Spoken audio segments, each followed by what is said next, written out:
எல்லாருக்கும் ஆசை வரணும். ஏசப்பா நான் உங்களை பார்க்கணும், ஏசப்பா எனக்கு அபிஷேகத்தை பண்ணுங்கப்பா, நான் அந்நிய பாஷையில் ஜெபம் பண்ணணும், ஏசப்பா நான் பைபிளை திறந்து படிக்கும்போது நீங்கள் என்னோட பேசுகிறத நான் அப்படியே ஃபீல் பண்ணணும். நான் எல்லாம் பார்த்தீங்கன்னா பைபிளை திறந்து அப்படியே வச்சு அந்த வசனத்தை வாசிக்கும் போது அப்படியே கண்ணீர் அப்படியே கொட்டி இருக்குது. ஏன் அப்படின்னா டைரக்டாக ஏசப்பா பேசுகிறத நான் ஃபீல் பண்ணியிருக்கிறேன், உணர்ந்திருக்கிறேன்.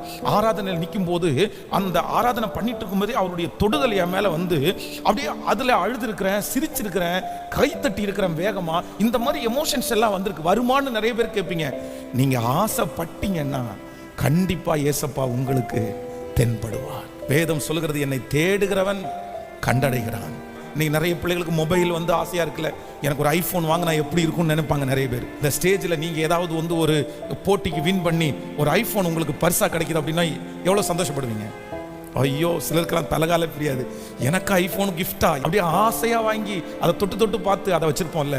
இந்த ஆசை பொருட்கள் மட்டும் இல்லை, யார் மேல அப்படின்னு சொன்னா ஏசப்பா மேல.